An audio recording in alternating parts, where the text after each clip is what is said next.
Nuestra historia comienza en el reino celestial, donde un viejito estaba echando un vistazo a un tipo de agua, preguntándose qué clase de destino tan extraño era ese que los cielos le mostraban, y tocando el agua como si fuera una pantalla táctil, decidió echar un vistazo a esa situación. Y justo cuando el viejito hizo eso, ¡pum!, fuimos transportados al lugar donde un chico estaba recibiendo una paliza. Tanto así que el viejito comentó que jamás había visto un Tai Chi tan descuidado en toda su vida. Y el prota ya le respondió al toque que tampoco era para tanto, ¿no?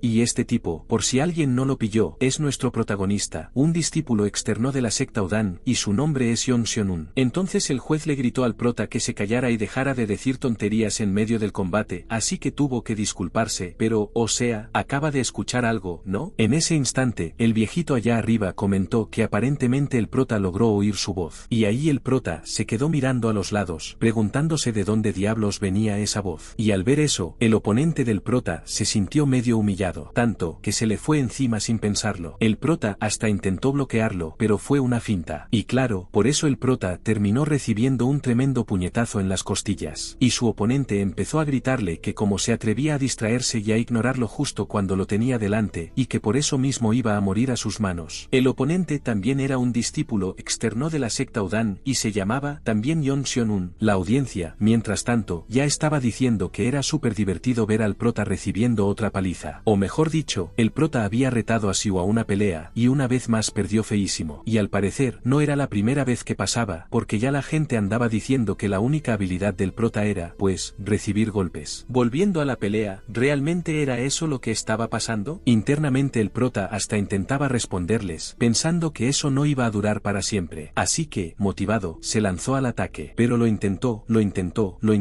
y al final, nada. Y para rematar, Siu le puso el pie para hacerlo tropezar, y hasta le preguntó cómo alguien como él había llegado hasta ahí. Y al oír eso, por alguna razón, el prota se encendió y gritó que, obviamente, había llegado ahí para volverse más fuerte que todos. Muy linda su declaración, claro, pero el golpe que tiró no fue gran cosa, la verdad. De hecho, con la abertura que dejó, Siu le metió un patadón directo en la mandíbula. Ok, ya sabíamos que esa pelea no iba a durar mucho más. Mientras tanto, en el reino celestial, el viejito estaba preguntándose por qué demonios el prota se había desmayado. Decía que verlo era frustrante, porque era débil con ganas. Aunque bueno, también admitía que tenía un potencial decente, pero quizás no estaba progresando porque no sabía entrenar correctamente.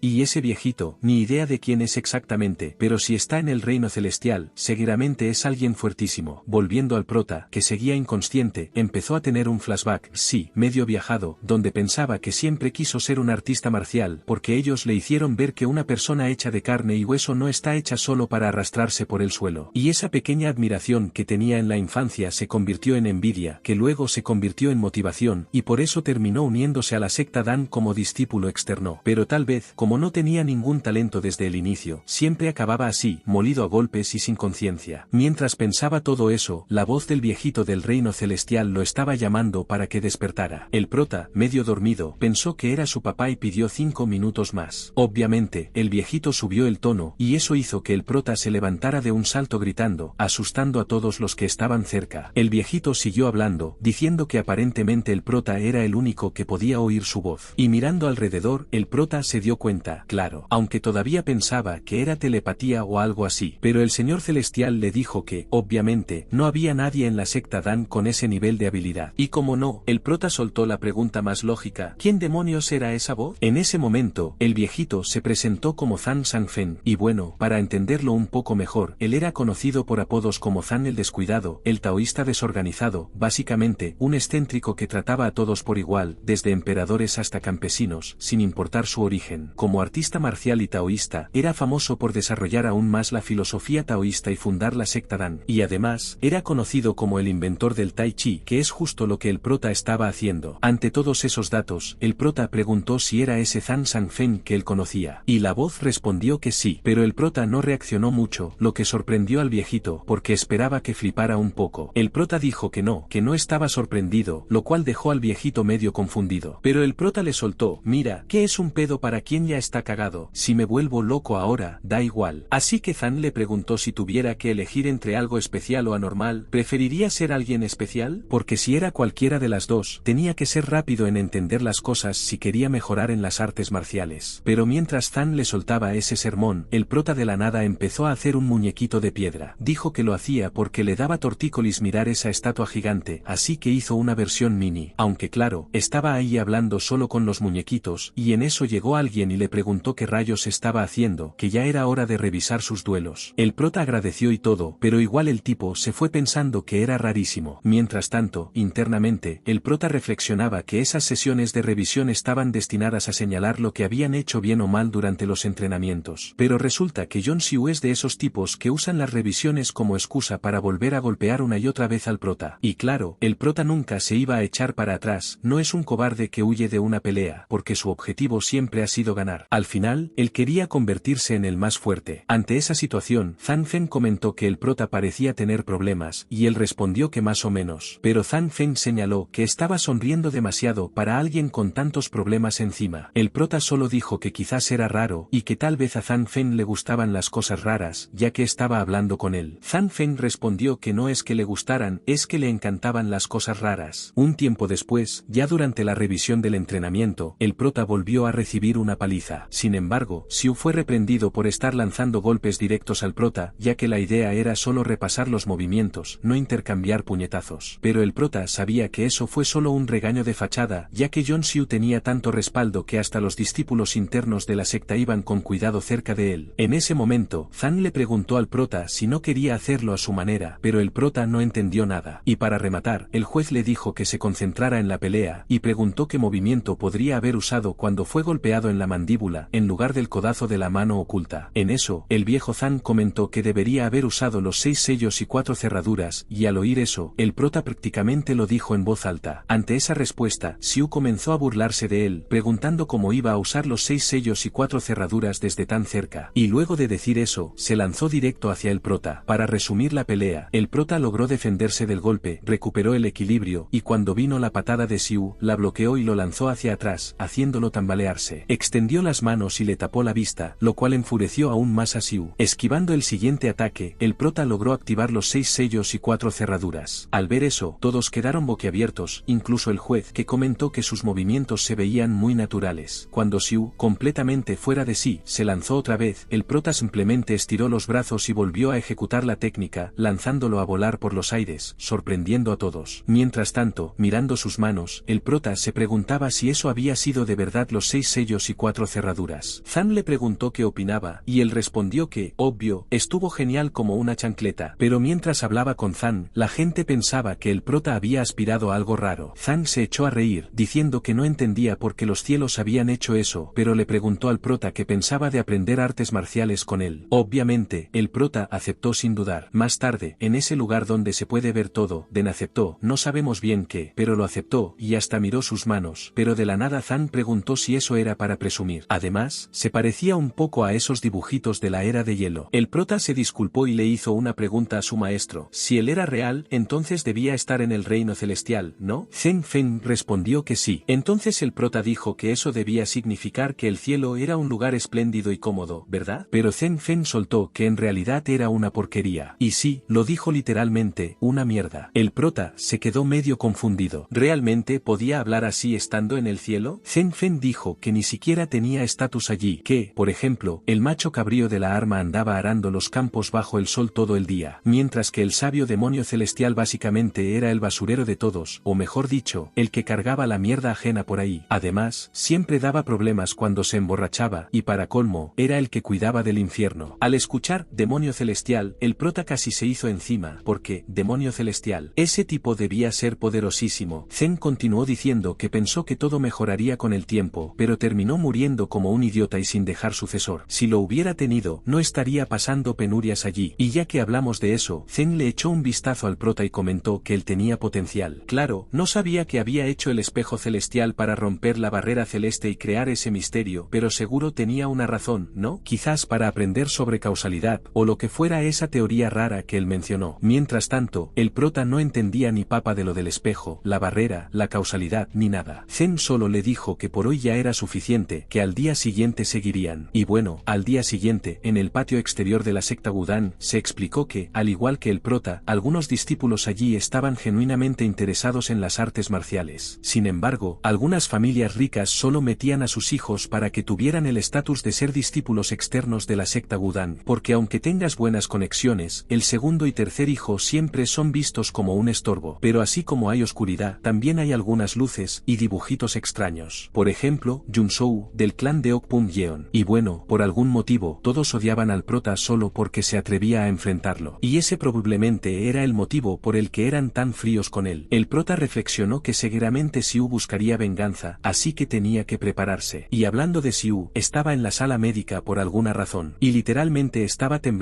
de rabia, tanto que el médico le comentó que se le notaba bastante molesto. Y ojo, que el médico no era cualquiera, era nada más y nada menos que el líder del salón Sinta, Jae-Jun. Y Xiu le dijo a Jae-Jun que no podía conformarse con un castigo normal, y aparentemente, parece que Xiu estaba sufriendo por ser algo así como el segundo o tercer hijo de la familia, y por eso estaba recibiendo palizas. Pero dejando eso de lado, Jae-Jun le preguntó a Xiu si había hecho lo que habían acordado. Y Xiu dijo que sí, comentó que su padre había prometido ayudarlo, así que tendría una respuesta en unos días. Y ante ese hecho, de la nada Jae-Jun dijo que entonces lo estaría esperando y colocó una especie de píldora sobre la mesa. Declaró que eso era su muestra de sinceridad hacia el hijo mayor de la familia de Ok Pyung-gun. Esa píldora era un aruisir, así que Xiu debía tragársela de una vez. Y, por supuesto, Xiu lo hizo. Y en cuanto la píldora tocó su cuerpo, sintió como si algo hubiera cambiado. Y por algún motivo, empezó a mencionar el nombre del prota. Y hablando del prota, estaba comentándole a Zan que quería encontrar la forma de derrotar a Xiu, ya que incluso él sabía que no podría ganarle a menos que bajara la guardia. Zan comentó que sí, que probablemente, si volvían a pelear, Xiu lo iba a moler a golpes solo para desahogar su rabia. Y al escuchar eso, el prota dijo que quería una solución de su maestro, no un chiste. Pero si se trataba de encontrar una solución, Zan ya tenía una. Y el prota se animó enseguida, pidiéndole que le contara cuál era. Bueno, básicamente, resumiendo, Zan quería envenenar a Xiu. Y ante ese plan, el prota empezó a preguntarse si sus habilidades eran tan malas como para tener que recurrir a ese tipo de métodos. Y la respuesta de Zan fue, más o menos, que solo de ver al prota entrenando o usando tai chi le daban ganas de sacarse los ojos del horror. Pobre tipo, ahí todo esforzado, entrenando, y le sueltan esa de gratis. Obviamente el prota se indignó, pero preguntó si no había alguna técnica marcial celestial que pudiera corregir sus malos hábitos. Y Zan dijo que iba a enseñarle algo para celebrar su relación de maestro y discípulo. Ante eso, el prota se animó y preguntó si hablaba en serio. Zan respondió que sí, que le iba a enseñar una técnica marcial creada por él mismo. El problema era que ya había pasado tanto tiempo desde que la inventó que ni siquiera se acordaba cómo se hacía. Mientras Zan explicaba eso, el prota ya estaba saliendo por patas, y Zan le preguntó a dónde iba. Y el prota, con la humildad de un santo, dijo que tenía miedo de aprender algo que no merecía. Pero por dentro, estaba pensando que no podía decirle a Zan que sentía que estaba perdiendo el tiempo con algo inútil. Entonces, Zan simplemente le ordenó que se callara, se sentara en posición de loto, y esperara. Y aunque desde ese punto se podía tener resentimiento hacia el prota, ahora que recibió las enseñanzas, era indiscutiblemente el discípulo de Zan y Sang Fen, ¿no? Y al oír eso, el prota empezó a sentir un escalofrío por alguna razón. Así que, usando ese espejo celestial, Zan Fen le enseñaría al prota cómo usar su mente. Y entonces, desde el cielo, un rayo cayó sobre la cabeza del prota, y Zan Fen comenzó a decir que esa era una técnica de cultivación, además de conocimientos y la propia iluminación. Básicamente, la guía para quienes quieren seguir el camino correcto. Por eso, el prota no debía tomar a la ligera ninguna de las palabras contenidas en esas enseñanzas. Y tras terminar el rayo, Zan Fen le dijo al prota que podía levantarse, diciéndole que ese conocimiento era una locura y que le tomaría tiempo asimilarlo. Pero yo creo que Zan Fen se equivocó, porque el prota lo aprendió al instante. Y aunque no entendía ni jota, notó que algo había cambiado. Entonces Zan le pidió que lo intentara de nuevo, y así, como si fuera lo más natural del mundo, el prota empezó a moverse de una forma loquísima, como si estuviera conectado con la naturaleza. Al verlo, Zan quedó completamente impactado, diciendo que era imposible, pero siguió dándole instrucciones, diciéndole que reuniera energía en la punta de los dedos, y que pensara que había pequeñas ondas en la superficie del agua. Y cuando el prota siguió las enseñanzas, de repente hizo un gran destello. Yo pensé que iba a lanzar un mega ataque, pero no, solo brilló. Pero al ver eso, Zan comentó que incluso las grandes olas eran posibles para el prota. Claro, hubo otras enseñanzas que Zan le pidió que hiciera, que estaban dentro de esa transmisión, y el prota logró hacerlas todas al instante. De todos modos, recordando y aplicando lo que había aprendido, pasó unos días entrenando, tanto que su ropa literalmente se rompió. Entonces el prota preguntó si ahora sí iba a poder derrotar a Xiu. Zan Fen comentó que probablemente ningún discípulo externo sería rival para él, ya que al haber dominado la técnica del cultivo lúcido, ya no se distraería con trivialidades, al igual que el propio Zan Zhang Sanfen, alias el mismo. Pero bueno, creo que solo por la viñeta siguiente ya se notaba que esa técnica del cultivo lúcido no era tan buena. Zhang Fen estaba cabreadísimo porque aparentemente el prota tenía que bajar de la montaña, y él estaba furioso porque su secta era un completo desastre. Junior 1 le estaba diciendo al prota que, bueno, obviamente tenía que bajar, ya que no había hecho ningún progreso en las artes marciales hasta ahora, y lo de bajar, mis panas, significaba básicamente que lo estaban echando de la secta. Ante eso, el prota preguntó el motivo, ¿no? O sea, ¿por casualidad era por culpa del Yuxiu? Porque, seamos sinceros, la secta de no haría discriminación por el origen de alguien, ¿cierto? El Junior 1 ya se enfureció y le dijo al prota que se largara de inmediato, porque dejarlo ir sin castigo ya era su última muestra de misericordia. Y al escuchar eso, obviamente el prota se picó un poco, pero tenía que aguantarse, ¿no? Probablemente, si no fuera por la técnica de cultivo lúcido, ya habría, no sé, roto algo ahí de pura rabia. Pero no, solo tenía que soportar, esperar, porque se iba a asegurar de que el Junior 1 y su pandillita se arrepintieran. Al caer la noche, el prota reflexionaba que, en cierto modo, eso era un alivio. Porque si lo pensaba bien, él estaba llamando maestro a Zhang Changfen, ¿cierto? Sería raro llamarlo ancestro ahora que lo habían expulsado. Pero al mirar hacia atrás, hacia la secta de Zhang, hasta le dio un poco de pena. Sin embargo, se postró frente a la secta y declaró a su maestro que, aunque la estaba dejando por ahora, su discípulo, Yon Xin Yuan, deseaba ofrecer el ritual de las 9 reverencias. Y justo en ese momento, adivina quién apareció, nadie menos que Xiu, que ya llegó tirando veneno, burlándose del prota por humillarse frente a la secta. Dijo que si iba a humillarse, que lo hiciera ante él. Incluso le dijo que si le rogaba perdón, tal vez le dejaría recibir unos cuantos golpes. El prota, sin quedarse atrás, preguntó si acaso Xiu quería que le dieran otra paliza. Y bueno, al parecer el cultivo lúcido no era tan injusto, porque todos esos compinches que andaban con Xiu se fueron contra el prota. Pero gracias a las enseñanzas de Zhang, él pudo ver todo como en cámara lenta. Al parecer, era el efecto de la lucidez obtenida durante el entrenamiento. Y, resumiendo, el prota noqueó a los 3 con un solo golpe. Obviamente, el último en pie era nada menos que Xiu. El prota hasta le preguntó qué rayos estaba haciendo. ¿Acaso tenía miedo de acercarse? Ahora que lo pensaba, se acordó de por qué Xiu estaba en la enfermería, porque lo había triturado cuando aprendió ese movimiento del balanceo. ¡Qué mala memoria la mía! ¿Cómo se me olvidó eso? Al ver todo eso, Xiu empezó a llamar al prota idiota y estúpido, diciendo que lo haría recordar los buenos tiempos. En ese momento, Zhang le dijo al prota que tuviera cuidado, porque al parecer Xiu estaba drogado, o algo así. Y cuando Xiu se le lanzó encima, el prota empezó a preguntarse si estaba combinando los pasos encorvados con la palma pesada. Pero dejando de lado esos pensamientos intrusivos, simplemente sintió y comprendió cada movimiento. Al fin y al cabo, eso era lucidez intuitiva. Y con esos movimientos, la pelea fue tan fácil que el prota le hizo lo mismo que Xiu le había hecho antes, hizo que se tropezara con su propio pie. Tirado en el suelo, Xiu estaba indignado porque se había metido LX, o lo que fuera, y aún así no podía ni tocar al prota. Entonces, nuestro protagonista le dijo que ya parara, que tratar de aplastarlo con pura fuerza bruta no tenía nada que ver con el arte marcial de la secta Wudang. Al escuchar eso, Xiu se enfureció más, le tiró tierra a los ojos al prota e intentó atacarlo, diciendo que en una pelea nadie es cobarde. Y el prota, pues, no se quedó atrás. Agarró una piedrita y se la lanzó directo a la frente. O sea, uno tiró tierra, el otro piedra, lucha justa entre comillas, ¿no? Y claro, que no iba a dejarlo así nomás. Agarró a Xiu del cuello y, ¡pum!, un buen puñetazo directo a las costillas. Pobre Xiu, el karma ni avisó, fue directo al grano. Mientras el prota recogía sus cosas, Xiu, agonizando en el suelo, le preguntó cómo demonios se había hecho tan fuerte. Y el prota solo dijo que eso no era asunto suyo, pero que no se le ocurriera aparecer frente a él otra vez, a menos que quisiera otra paliza, claro. Después de eso, el prota simplemente se fue, dejando a Xiu hecho polvo en el suelo. Y ya en el reino celestial, Zhang estaba feliz, ¿no? Porque, no sé, el prota aplastó a su némesis y era como si 10 años de congestión crónica se hubieran evaporado, o casi. Pero dejando eso de lado, Zhang empezó a explicar al prota que, en las artes marciales de la facción ortodoxa, uno mismo es el único enemigo verdadero, y que refinar las artes marciales es refinarse a uno mismo, así que no debía centrarse solo en vencer a los demás. El prota agradeció los consejos, diciendo que había aprendido un montón, y al escuchar eso, Zhang se puso refeliz porque le preocupaba que la violencia fuera tan intensa que el prota no pudiera, literalmente, encender los cielos. Pero dejando eso de lado, aparentemente Zhang tenía cosas que hacer porque el emperador celestial de Jade le había pedido un favor. Así que tenía que irse. Pero justo cuando Zhang salió de ese espejo celestial, alguien lo vio. Y, al parecer, eso no fue algo muy bueno. En fin, un tiempo después, el prota llegó a la ciudad de Xianyang, que era básicamente su tierra natal. Allí encontró a su padre, su madre y su hermanito menor. El padre del prota empezó a agradecer que hubiese regresado sano y salvo porque se fue como artista marcial y volvió de una pieza. Pero claro, el prota ya empezó pidiendo disculpas porque las cosas no salieron como esperaba. Y su padre le dijo que estaba bien, que si las cosas fueron como él las contaba en las cartas, entonces probablemente el que estaba equivocado era Seitudán. Pero, a diferencia de su padre, la madre del prota estaba destrozada, diciendo que ni siquiera había dormido desde que se enteró de todo. Al escuchar eso, el prota se dio cuenta de lo preocupados que habían estado. Sabía que su padre también estaba angustiado, solo que no lo demostraba, porque aunque tenía ese aire serio, por dentro era bastante amable. En fin, un rato después, el prota fue a ver a su abuelo, y según sus pensamientos, él era la persona más cercana al motivo por el cual había desarrollado su admiración por las artes marciales. Y justo hablando de eso, el abuelo del prota ya empezó con el interrogatorio, que si todo había salido bien, no debería haber vuelto aún. Por eso ya fue directo al grano y preguntó si por casualidad lo habían expulsado. Y un poco incómodo, el prota respondió que sí, que fue exactamente eso. Pero su abuelo le preguntó si, por casualidad, había sido culpa suya. El prota admitió que había hecho algo, sí, pero que la culpa no era realmente suya. Su abuelo le creyó sin dudar, pero quería saber qué planeaba hacer ahora. Nuestro prota respondió que estaba pensando en quedarse en casa. Y ante esa respuesta, su abuelo le preguntó si acaso había renunciado a convertirse en artista marcial. Incluso le recordó lo que le había dicho en aquel entonces, que no necesitaba llevar una vida grandiosa. El prota dijo que lo recordaba. Recordaba que su abuelo le había dicho que, si era algo que él realmente quería, su abuelo lo apoyaría, incluso si quería seguir el camino de la espada en lugar del pincel. Y ante eso, el abuelo le preguntó si realmente había renunciado tan fácilmente. Sin embargo, el prota le respondió con otra pregunta: ¿quién dijo que había renunciado? Porque él ya tenía un objetivo claro en mente, solo que algunas cosas habían pasado y por eso tuvo que volver a casa por ahora, pero en poco tiempo iría tras ese objetivo. Y ante esa declaración, el abuelo le creyó y le pidió que se fuera, que tenía unos papeles que atender. Sin embargo, tras su partida, el abuelo se quedó reflexionando, ¿cuándo fue la última vez que el prota lo había mirado con esos ojos? Por su parte, el prota ya había terminado todo lo importante desde su regreso a casa, y ahora era hora de entrenar, porque no podía darse el lujo de ser tan flojo. Así que se sentó sobre una piedra y comenzó a practicar su cultivo lúcido, porque lúcido ya estaba, ¿no? Y hablando de cultivo lúcido, eso lo había ayudado bastante durante la charla con su abuelo, porque normalmente se ponía todo nervioso con él, pero gracias al cultivo lúcido, estuvo calmado, muy tranquilo. Mientras reflexionaba sobre eso, escuchó una voz en su cabeza, era su maestro, preguntando qué tipo de talento tenía el abuelo del prota para haber construido una base tan sólida como la que él mismo estaba desarrollando ahora. Pero en el reino celestial, aparentemente no era su maestro Zan quien hablaba, sino otra persona que observaba y comentaba que el prota estaba utilizando la técnica de cultivo lúcido, construida sobre una técnica taoísta secreta, combinada con reversión de fuerza y complementada con técnicas de yoga de Tianzu. El prota preguntó por qué su maestro hablaba de una forma tan rara, como si no se hubieran visto en años. Y escuchando eso, la persona del reino celestial, que no era otro que el Bodhidharma, le preguntó si en serio podía oírlo. Ante eso, el prota le preguntó a su maestro por qué estaba hablando tan extraño de repente. ¿Acaso estaba aburrido? Pero el Dharma, vamos a llamarlo así porque Bodhidharma es muy largo, se alegró al escuchar la palabra maestro, ya que hacía mucho que no lo llamaban así. Mientras tanto, el prota le pedía que hablara como antes, más relajado. Y entonces, como si nada, el Dharma preguntó si debería enseñarle una técnica marcial. Y obvio que el prota aceptó. ¿Quién en su sano juicio rechazaría una técnica marcial celestial? Así que, rasgando literalmente su ropa, el Dharma dijo que le parecía genial que el prota lo hubiera llamado maestro, porque ahora le enseñaría esa técnica hasta que la dominara por completo. Y con eso, usando ese rayo loco otra vez, el prota comenzó a recibir los conocimientos directo en la cabeza. Lo primero que notó fue que se sentía raro, como si en su cuerpo estuviera formándose un núcleo sólido, una base firme e inamovible en la tierra. Obviamente, el prota preguntó qué demonios estaba pasando. Era como si su chi se derritiera dentro de él, volviéndose carne y sangre propias. Y el Dharma le explicó que esa era una habilidad llamada técnica de la esencia de la tierra. El prota comentó que el nombre iba muy bien con lo que sentía. Se notaba que algo sólido estaba creciendo justo en el centro de su cuerpo. El Dharma le dijo que el hecho de poder sentir eso demostraba que tenía un gran talento. Además, que durante esos días había notado que Zan realmente le había ayudado a construir una base muy sólida. Pero como la voz hablaba en tercera persona, el prota notó que claramente no era Zan con quien estaba hablando. Y hablando del viejito Zan, parece que andaba medio estresado con las tareas que tenía pendientes. Pero terminó encontrándose nada menos que con el mismísimo Dharma cuidando de su querido discípulo. Tanto que gritó de inmediato inmediato, preguntando qué diablos estaba haciendo. Cuando el prota se dio cuenta de que Zan estaba discutiendo con el mismísimo Dharma, casi se desmayó del susto. Y bueno, para quien no sepa quién es el Dharma, en sánscrito se llama Bodhidharma, también conocido así en las llanuras centrales. Es un legendario maestro marcial, fundador del templo Shaolin, en una pequeña selva del monte Son. Pero volviendo al presente, Zan le preguntó al prota qué rayos había aprendido, y el prota respondió algo como esencia de la tierra, o algo así. Al parecer, no fue tan buena idea, porque según Zan, él debería haber enseñado la técnica divina de los núcleos terrestres, porque si ambas técnicas compartían la misma raíz, podrían haberse combinado de manera armoniosa. Pero ahora el prota había aprendido técnicas de ambas escuelas, Dan y Shaolin. Si por alguna razón esos métodos llegaban a entrar en conflicto, no saldría nada bueno de eso. Ahí fue cuando el prota se puso todo triste, porque según Zan, él debería haber aprendido una tal técnica divina de los núcleos de la tierra. Por eso ya estaba a punto de rendirse con esa técnica que había aprendido. Pero Zan le dijo que no tenía por qué rendirse. Es más, también debería aprender la técnica divina de los núcleos de la tierra. Y aunque no quería admitirlo, Zan dijo que Dharma había rellenado las lagunas que él había dejado, y encima le había advertido sobre las partes que podían entrar en conflicto con la técnica de cultivo lúcido del prota. Claro, si el prota no hubiera aprendido nada, sería una cosa, pero ahora que ya había aprendido, tenía un mejor camino por delante. Así que no podía simplemente tirar a la basura una técnica tan brutal como esa, ¿no? Y al escuchar eso, el prota notó que Zan estaba realmente mal, porque, o sea, el viejo es orgulloso hasta decir basta, pero admitió que esa técnica era buena, así que obvio que el prota la iba a aceptar, ¿no? Además, el hecho de que Zan se tragara su orgullo mostraba que realmente estaba dispuesto a aguantar todo eso solo para ayudar al crecimiento de su discípulo. Y ante eso, el prota se puso a llorar, lo cual dejó al viejito todo confundido. Incluso comentó que le daba pena por Dharma. Entonces el prota preguntó si su maestro Zan le debía algo a Dharma o qué, y el viejo intentó hacerse el loco, pero Dharma le dijo que era porque el arte de la metamorfosis muscular estaba incorporado dentro de la técnica lúcida que el prota había aprendido. Y con eso, el prota se quedó más confundido todavía. ¿Cómo así? ¿Aprendió algo que ni siquiera sabía que había aprendido? Bueno, este método de metamorfosis muscular básicamente es una técnica de la secta budista para llevar el cuerpo al máximo.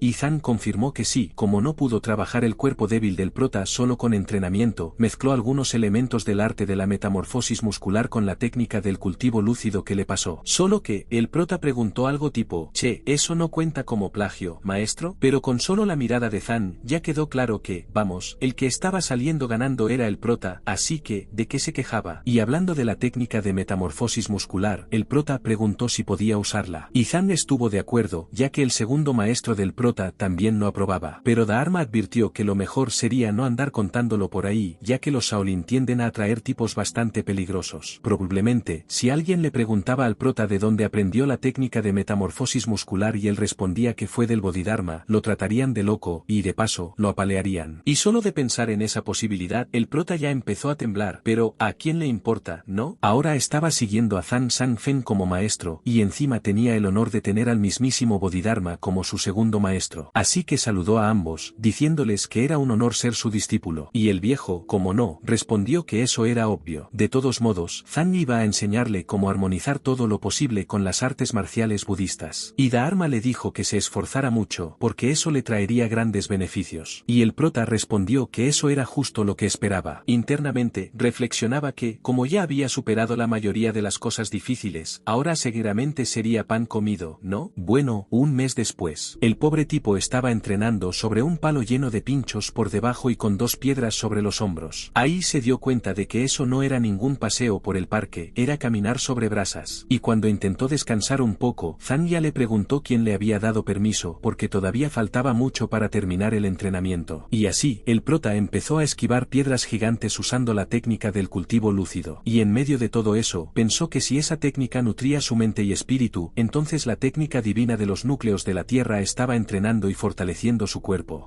Y gracias a eso, su velocidad de regeneración también había aumentado una barbaridad. Mientras tomaba un respiro, reflexionó que sus maestros se habían asegurado de destruirlo, pero en la medida justa, ni más, ni menos. Básicamente, lo entrenaban justo hasta el punto de mantenerlo con vida. Y claro que pensó cientos de veces en rendirse, pero no tenía ningún motivo para hacerlo. Al fin y al cabo, tenía que demostrarle a ciertas personas que estaban totalmente equivocadas sobre él. Y ya que había descansado suficiente, sus 2 maestros le ordenaron seguir entrenando, pero de repente, sintió algo. Era Era nada más y nada menos que un tipo de asesino que estaba buscándolo. Y por lo visto, el asesino era bastante bueno, ya que sabía que ese era el lugar donde el prota estaba entrenando. Sin embargo, al llegar, notó que todo estaba destruido, pero el prota no estaba ahí. Mientras se preguntaba dónde se había metido, ¿adivina quién apareció detrás suyo? Y claro, por puro reflejo, el asesino intentó atacar al prota, pero este lo esquivó sin problema. Aprovechando una brecha, el prota le metió una patada tremenda. Y después de salir volando, el asesino se levantó tranquilamente y se quitó la máscara. Le dijo al prota que había mejorado bastante en muy poco tiempo. Ah, y resulta que este asesino se llama Baikemu, y parece que es amigo del prota. Es el hijo mayor del clan Baik, que era básicamente un clan de escoltas. Y además, de entre todas las personas que conocía el prota, era el genio que más se destacaba. O bueno, tal vez el prota podría simplemente llamarlo loco, ¿no? Emu comentó que ahora que el prota estaba haciendo unos movimientos bastante buenos, era hora de que empezaran a pelear más en serio. Y así, lanzó una técnica llamada palmas de las flores caóticas. Mientras esquivaba el ataque, el prota reflexionó que esa técnica era una versión improvisada de la palma de las flores del ciruelo del monte Hua. Y básicamente, esa técnica tenía muchos y muchos movimientos constantes, sin muchos patrones definidos. Pero el prota sabía que el lugar con menos variaciones era el codo. Con eso en mente, simplemente hizo girar a Mu y lo lanzó al suelo. Claro, no dejó que la cabeza de su amigo golpeara el suelo, porque eso podría traer problemas, ¿no? En fin, fue un buen saludo entre mejores amigos. Mientras caminaban de regreso, Mu empezó a decirle al prota que se había vuelto bastante arrogante, porque antes debería haberlo saludado como a su hermano mayor. Pero el prota le respondió que un genio como Mu no lo entendería, porque ¿cómo iba él a reencontrarse con su mejor amigo después de haber sido expulsado vergonzosamente de su secta? Mu, tratando de levantarle el ánimo, le dijo que se había vuelto increíblemente fuerte. Incluso pensó internamente que no entendía por qué habían expulsado a alguien de su calibre. Además, era un desperdicio dejar que el talento del prota se pudriera ahí. Con eso en mente, se le encendió una idea en la cabeza, tanto así que simplemente se fue sin decir nada. Y bueno, ver a Mu desaparecer así hizo que el prota se diera cuenta de que algo bueno no iba a salir de eso. Y acertó. Unos días después, Mu le dijo al prota que en lugar de quedarse en casa, ¿no sería mejor ganar algo de experiencia práctica? El prota dudaba un poco, pero el maestro Zan dijo que sí, que justo eso era lo que más necesitaba en ese momento. Incluso el Dharma dijo que le haría bien, así que al final aceptó, ¿no? Ah, y el lugar al que iban era nada menos que la agencia de escolta del clan Baik. La mayoría de los bienes del condado de Xianyang se negocian a través de esa agencia, y aunque había una tregua vigente, el mundo seguía siendo un caos. Había constantes conflictos entre ortodoxos, no ortodoxos y facciones demoníacas. La cosa estaba tan fea que un comerciante sin escoltas no podía moverse con libertad. Al ver el lugar, el prota comentó que seguía tan enorme como siempre, pero Mu dijo algo como, sí, está genial y todo, pero es un trabajazo mantenerlo limpio. Al oír la palabra limpieza, Zan ya se indignó un poco, diciendo que eso sí que era una tortura. Y el Dharma estuvo de acuerdo, diciendo que ni en el reino celestial se acababa ese trabajo. Entonces el prota se empezó a preguntar cómo sería el paraíso si hacía que dos tipos de ese nivel se la pasaran limpiando. Incluso se preguntó si algún día subiría a los cielos. ¿Haría él lo mismo allá? Y al escuchar eso, el pobre de Mu preguntó si el prota ya se estaba volviendo medio loco, hablando solo y todo. Y el prota le respondió que no era eso, solo pensó un poquito en voz alta, pero justo en ese instante, apareció una chica guapísima. Y con guapísima, me refiero a guapísima de verdad. Era la hija mayor del clan Bak, Sela. Y claro, entre quedarse hablando con Mu o hablar con Sela, obvio que el prota eligió a Sela, ¿no? Ella le dijo que había cambiado bastante desde la última vez que se vieron. Y justo cuando iba a decir algo más, Mu apareció de la nada soltando unas declaraciones algo comprometedoras. Básicamente, resumiendo lo que dijo, extrañaba mucho al prota, que tenía nostalgia, y bla bla bla. Con un tierno gesto fraternal, Sela le pidió a su hermanito que no dijera esas cosas. Como estaba ocupada, decidió dejarlos solos porque tenía asuntos que atender. Y tras su salida, llegó otra persona, nada menos que el padre de ambos, y líder de la agencia de escolta del clan Bak Hinsun. Después de darle un buen palmotazo en la espalda al prota, diciéndole que hacía tiempo que no se veían, Hinsun notó que su cuerpo estaba bastante entrenado, porque claro, se había preocupado al saber que el prota iría en una escolta junto con Mu. Pero al ver ese físico, ya no tenía nada de qué preocuparse, ¿verdad? El problema es que el prota no sabía que iba en una escolta, Mu no le había dicho nada, y al mirar alrededor, ya se lo olía, porque los escoltas lo estaban mirando como si quisieran matarlo. Desde su punto de vista, un tipo random había entrado en su grupo por conexiones, no por mérito. Hinsun le dio una palmadita en el hombro y dijo que sí, que él creía que estaba calificado, pero esa era solo su opinión. No significaba que los demás pensaran pensaran igual. Así que el prota, de alguna manera, tendría que demostrar su valor ante todos. Y en el fondo, había un figurante que murmuraba que no le gustaba el prota. Sentía que era el típico tipo que pensaba que podía unirse a una escolta sin haber luchado por su lugar. Él había tenido que trabajar duro con una sola sandalia para llegar donde estaba, y de pronto llega este tipo y ya está calificado. ¿Cómo así? Cuando Jin-sun preguntó quién iba a empezar para que el prota demostrara su fuerza, ese figurante fue el primero en dar un paso al frente. Mientras tanto, pensaba que odiaba aún más al prota por haber puesto los ojos en la joven señorita, y en cuanto se enfrentaron, le soltó que había oído que lo habían expulsado de la secta Dan. El prota le preguntó si eso cambiaba algo, y sin decir nada más, el figurante se le lanzó encima. El prota se defendía bastante bien, pero notó que cada golpe venía cargado de emociones. Y sí, el prota se dio cuenta de que ese tipo frente a él tenía un gran resentimiento por alguna razón, y como su oponente estaba lleno de emociones como la ira y el odio, probablemente tenía la intención de herir al prota. Y claro, el prota tenía una bronca con Xiu, así que no dudaba en pelear con él, pero con otras personas, siempre se mostraba más reacio. Por eso se preguntaba cuánta fuerza debía usar. Al ver esa pelea, Jin-sun empezó a reflexionar que incluso si alguien tiene garras capaces de desgarrar carne, si su corazón es débil, esas garras se vuelven inútiles. Además, una pelea siempre lastima a alguien, y los pensamientos generan preocupaciones. Las preocupaciones causan dudas, y las dudas terminan por nublar la mente. Por eso, en la mente de Jin-sun, esa pelea ya estaba perdida. Tanto así que el público empezó a decir que el prota era un fraude, que solo estaba allí por enchufe. Y el Moya se estaba preguntando qué diablos le pasaba al prota, porque vamos, él no había peleado así cuando lucharon entre ellos. Y adivina quién gritó al prota. Pues claro, sus dos maestros. Le preguntaron si estaba bromeando o qué, porque uno se pone nervioso al pelear contra alguien fuerte, no contra un don nadie como ese. Y el Dharma le dijo que para cultivar adecuadamente, debía tener la mentalidad correcta. Y entonces, al purificar su mente, su cuerpo actuaría en consecuencia. Internamente, el prota aceptó que sus maestros tenían razón, porque si lo piensas bien, cada persona también tiene sus propios sueños que desea alcanzar. Y como él es quien cargará con las artes marciales de los más fuertes, su comportamiento inadecuado refleja mal en aquellos que lo entrenaron. En otras palabras, no luchar seriamente era como avergonzar a sus maestros. Así que, aunque nadie supiera que era discípulo de los señores celestiales, él iba a luchar con todo lo que tenía. Con eso en mente, el prota le dio la vuelta al figurante y lo dejó hecho puré en el suelo. Obviamente, todos los que estaban mirando se quedaron en shock. Y al girarse hacia el público, el prota los miró como preguntando, ¿quién sigue? Y pues, amigo, todos se le fueron encima. Pero mientras recibía los golpes, solo pensaba en observar la fuerza de sus oponentes para convertirla en aberturas. Y en cuanto lograba agarrarlos, a volar. Con ese enfoque, el prota básicamente los reventó a todos. Y parece que esa era justamente la mentalidad que sus maestros querían que tuviera. Tanto así que uno de los sirvientes reflexionó que, aunque Mo era un bromista, no elegiría a cualquiera para una misión de escolta. Entonces el sirviente le preguntó a Jin-sun si el prota era ese niño al que siempre le daba bocadillos. Claro, no sabía por qué lo habían expulsado de la secta Gudan, pero sin duda era increíble. Y Jin-sun comentó que en los movimientos del prota se sentía la esencia de Gudan, aunque le resultaban extrañamente familiares. El sirviente no entendía mucho, porque no sabía de artes marciales. Pero Jin-sun le preguntó qué opinaba del prota, y él respondió que, obviamente, deberían aceptarlo. Además, la escolta de esta vez parecía bastante prometedora, y tener un compañero confiable nunca está de más. Con eso, Jin-sun preguntó si alguien más estaba insatisfecho, y ante el silencio absoluto, la respuesta estaba más que clara. Así que, sin oposición, Jin-sun declaró que el prota participaría en la próxima misión de escolta. Un rato después, Jin-sun y Mo tuvieron una charla privada con el prota, y Jin-sun fue directo al grano, le preguntó con quién había aprendido artes marciales. Obvio, Zan ya estaba diciéndole al prota que dijera que fue con él, pero si soltaba que fue con Zan Sang-fan, nadie le iba a creer. Viendo que el prota dudaba, Jin-sun le dijo que si no quería contarlo, no pasaba nada. Además, las habilidades del prota eran muy diferentes a las de los discípulos de Gudan, pero el prota dijo que no había nada raro, que lo suyo era puro y genuino, y añadió que no respondería más preguntas, porque ya era adulto. Curiosamente, al escuchar eso, Mo empezó a reírse, y claro, se estaba riendo en la cara de su papá, por poco y le cae un coscorrón. Volviendo al tema, Jin-sun confesó que le preocupaba que el prota hubiera sido expulsado de la secta Gudan, porque, sinceramente, él había entrado gracias a las conexiones de su abuelo, pero también sabía que el actual líder del salón de comando de discípulos de la secta Starna era terrible. Entonces el prota preguntó si Jin-sun lo conocía, y él respondió que claro que sí. Ese tipo era fan de clasificar a la gente y poner reglas según sus apoyos políticos. Pero ahora que el prota había dejado la secta Gudan, tenía que hacerse un nombre mucho más grande. Cuanto más famoso fuera, más se iba a fastidiar ese desgraciado. Y ya a la mañana siguiente, el día de la escolta, el prota fue a despedirse de su familia, diciendo que todo había sido algo repentino. Pero su abuelo le dijo que ya era adulto, así que podía tomar sus propias decisiones. Y sus padres simplemente le pidieron que tuviera cuidado y que ganara un montón de dinero. Así que, un tiempo después, el prota se encontró con Mo, que incluso ya estaba vestido con uniforme. Mientras ellos conversaban y se hacían bromas, el prota sintió una presencia. Sin embargo, solo él la percibió, porque Mo le decía que se apurara de una vez. Y no, el prota no se estaba volviendo loco. Realmente había alguien allí, solo que no se podía ver. Era una chica, con el cabello blanco que de repente comenzó a oscurecerse. En fin, un tiempo después, en el camino hacia la escolta, el prota preguntó sobre el negocio de esa misión. Mo le explicó que era un encargo de Zongjin Heo, de la compañía comercial Zongxin. Y sí, Zongjin Heo, también conocido como Señor Zon, era bastante famoso en la zona. Igual que el abuelo del prota, Zongjin Heo también había sido un funcionario del gobierno. Gracias a eso, se decía que tenía un montón de conexiones en Hubei. Lo que lo diferenciaba del abuelo del prota es que era una persona fría y calculadora, incluso al hacer conexiones. Sus amistades se esfumaban en cuanto ya no podía sacarles provecho. Zon usó activamente sus conexiones y fundó la compañía comercial después de renunciar a su puesto. El resultado fue un éxito rotundo. Muchos comerciantes se unieron y formaron un gran emporio. La compañía comercial Zongxin creció tanto que empezó a aplastar a compañías ya establecidas. Lo curioso es que entre los perjudicados había gente que ayudó a la compañía en sus inicios. Básicamente los apuñaló por la espalda y les quitó el poder. Eso ya decía bastante sobre lo desagradable que era Zon. Aunque caminó un camino similar al abuelo del prota, en cuanto a personalidad, eran polos opuestos. Mo también añadió que en el trayecto se unirían a la agencia de escoltas Myung-Won, y que, una vez entregaran la mercancía, la misión estaría cumplida. El prota preguntó si era normal que dos agencias de escolta trabajaran juntas, porque si lo piensas, movilizar a dos agencias significa que no puedes confiar en solo una. Además, siendo una agencia de escolta, ¿eso no hirió su orgullo o algo así? Mo dijo que normalmente eso no pasa, y que, honestamente, si ese encargo hubiera llegado directo a ellos, lo habrían rechazado sin pensarlo. Pero resulta que estaban en deuda con la agencia de escoltas Myung-Won por un favor del pasado. Así que básicamente estaban haciendo ese trabajo por la agencia que los ayudó. Con esa información, el prota preguntó qué estaban transportando. Y Mo, soltando una risita y hablando en voz baja, le confesó que todo lo que llevaban era falso. Porque el hecho de que hayan crecido tan rápido hizo que se ganaran muchos enemigos, ¿cierto? Entre ellos, el que más preocupaba a la compañía comercial Junsin era la secta Honghe-YU. A medida que la compañía crecía, empezaba a pisar los intereses de esa secta. Y la secta Honghe-YU ya estaba rechinando los dientes de rabia con ellos. El asunto era que Zon tenía tantas conexiones que no podían hacer mucho contra él. Pero ahora todo estaba un poco incierto por culpa del nuevo oficial asignado por el Ministerio de Recursos Humanos. El prota no entendía muy bien por qué le hablaba de eso, porque, en teoría, el Ministerio de Recursos Humanos se encarga de todos los recursos. Y como alguien que valoraba mucho las conexiones, Zon claramente quería establecer alguna relación con esa nueva figura. Así que básicamente estaban entregando un soborno. Pero según Mo, en realidad ellos eran cebos haciéndose pasar por el soborno. Y para quien no esté entendiendo ni papa, es así. Mientras las dos agencias de escolta se movían para llamar la atención, la carga real se estaba transportando por otro lado. Y con solo seguir esa línea de pensamiento, el prota ya entendía por qué no le caía bien Zon. Sin embargo, mientras caminaban, el prota detuvo a Mo. Al parecer, Junsin también sintió algo. La cosa es que solo ellos dos lo percibieron, porque el resto del grupo no sentía nada. El prota, usando su técnica marcial de lucidez, sintió una enorme intención asesina. Y justo en ese momento, desde los arbustos, comenzaron a escucharse ruidos. Y de la nada, zas, un asesino salió disparado. Antes de que se llevara al pobre figurante, el prota logró jalarlo hacia atrás. El asesino dijo que el tipo tuvo suerte. Intentó golpear al prota, pero él esquivó todos los ataques. Eso ya le hizo ver al asesino que los movimientos del prota no eran suerte, sino que estaba leyendo sus intenciones. Para acabar con la pelea más rápido, aparecieron otros dos. Frente a eso, el prota empezó a usar sus sentidos de observación de fuerza, extrayendo información de sus enemigos, desde sus pasos, movimientos, hasta su respiración. Todo eso era resultado de los entrenamientos que recibió en la secta Gudan, o tal vez del mismísimo Zan, ¿no? Y como el prota ya había vencido fácilmente a dos, el resto de los asesinos se acobardaron, lo que hizo que el prota soltara una risita. Y así, la pelea debería volverse más fácil, ¿no? Porque aquellos cuyo espíritu ya había sido quebrado no eran rivales dignos. años. Pero antes de que pudiera hacer cualquier movimiento, Zan dijo que él era inmaduro. Y el prota no entendía muy bien por qué. Dharma comenzó a decir que debía mirar con amplitud y observar en profundidad, que no debía crear puntos ciegos en sus pensamientos ni en su visión. Y ante eso, el prota empezó a preguntarse qué demonios se le había pasado por alto. Entonces recordó que tenía una carga que proteger y estaba en peligro con los asesinos restantes atacando. Y mientras corría hacia la carga, empezó a lamentarse. ¿Por qué? O sea, vamos, se le olvidó lo básico, ¿no? Su misión era proteger la carga y estaba ahí todo emocionado peleando. La cosa es que, mientras el prota corría hacia la carga, los asesinos intentaron atacarlo por la espalda. Pero de alguna forma, logró verlos venir. Y con eso, el prota utilizó la ligereza de la secta Dan. Y también la explosividad de la secta Shaolin. Y gracias a eso, no pasó mucho tiempo antes de que todos los asesinos ya estuvieran en el suelo. Hinsun comentó que la agencia de escoltas Myung-Yun no había aceptado ese trabajo porque sí. Y ese sirviente de antes comentó que, aparentemente, se habían metido en un asunto bastante problemático. Por eso ya le preguntó a Hinsun si no sería mejor retirarse ahora. Pero Hinsun declaró que aún le debían un favor a la agencia Myung-Yun. Y además, había otro factor, nuestro protagonista. Porque tanto el líder de la agencia de escoltas como Muru parecían muy interesados en las artes marciales del prota. Y Hinsun dijo que sí, que eran bastante impresionantes. Pero aún así, no le entraba en la cabeza cómo alguien con ese nivel había sido expulsado de la secta Dan. Y además, notó que el prota estaba usando técnicas Shaolin. Lo que dejaba claro que había mucho más detrás de todo eso. Y bueno, al poco rato, aparentemente, todos los asesinos habían sido neutralizados. Hinsun ordenó que ataran a los que seguían vivos y que se reunieran con la agencia de escoltas Myung-Yun. Y Dharma le dijo al prota que por suerte había logrado resolver todo eso sin ninguna pérdida. El prota les agradeció a sus maestros. Pero bueno, no era momento de agradecer aún, porque según Zan, el prota debía tener cuidado. Y al mirar al frente, la cosa pintaba muy fea, porque aparentemente, la escolta Myung-Yun, bueno, ya no existía. O al menos, su carga. Y la escena era tan espantosa que ni los de la escolta querían mirar lo que había pasado. Ante eso, el prota les preguntó a sus maestros si ese tipo de cosas eran comunes en su época. Y ellos respondieron que, lamentablemente, sí, que ese era un periodo bastante siniestro. Y el prota comenzó a reflexionar sobre la gran diferencia entre saber algo en teoría y vivirlo en carne propia. Ahora que estaba recorriendo el mundo, se daba cuenta de lo peligroso que podía ser el mundo del Murim. Y si no fuera por su técnica de cultivo lúcido, probablemente estaría temblando ahí mismo. Mientras tanto, Hinsun reunió a los que habían capturado. Y básicamente quería sacarles información. Y si no hablaban, bueno, les pasaría lo mismo que a esos cuerpos que estaban ahí. Para dejarlo claro, uno de los tipos estaba tan golpeado que ni podía hablar. Así que Hinsun, ¿qué hizo? Pues lo mandó a mejor vida, sin rodeos. Después de eso, Hinsun declaró que perdonaría exactamente a una sola persona. Obviamente, a quien diera la información más útil. Y la primera pregunta que hizo fue si había un espía infiltrado en la compañía de comercio Yunxin. O bueno, es Yunxin, es que la investigación está medio chueca. Entonces el tipo respondió que sí, que efectivamente había uno. Pero Hinsun dijo que si de verdad hubiera un espía, él sabría que esa escolta era falsa. Y también sabría que Myung-Yun y la familia Bak eran una distracción. Aún así, atacaron al grupo. Y el prota comentó que tal vez el objetivo solo era matar, ¿no? O quizás, estaban buscando algo. Entonces Zan le dijo al prota que tal vez todo eso era un truco dentro de otro truco. Y al escuchar eso, el prota repitió lo mismo en voz alta, y Hinsun tuvo una idea. Pidió que revisaran la carga. Y cuando la revisaron más de cerca, encontraron la jade blanca más fina. Al ver eso, Hinsun se enfureció, porque habían usado a la agencia de escoltas Myung-Yun como señuelo, mientras el objeto verdadero estaba en la carga de ellos. Y el sirviente de Hinsun empezó a decir que, como hubo fraude en el contrato, podían rescindirlo y suspender la escolta inmediatamente. Y la compañía de comercio Yunxin no podría decir ni pío. Pero por alguna razón, Yunxin le preguntó al prota qué demonios opinaba él. Internamente, el prota pensaba que probablemente todos ahí estaban dudando en seguir con la escolta, porque le debían algo a la agencia Myung-Yun. Claro, quizás no era algo de dinero, pero era algo personal, relacionado con Yunxin. Y ahora que la agencia de escoltas Myung-Yun había sido atacada, ellos ya no eran solo terceros. Y ante eso, el prota comentó que, como ya les debía una a la escolta Myung-Yun, simplemente debían seguir adelante, ¿no? Porque de cualquier forma ellos iban a encontrarlo. Así que no había necesidad de salir a buscarlos. Entonces Yunxin se rió y dijo que el prota era muy atrevido, que sin duda sería un gran guerrero. De todas formas, Yunxin les declaró a sus hombres que seguirían con la escolta, porque iban a mostrarles a esos malditos desgraciados con quien se habían atrevido a meterse.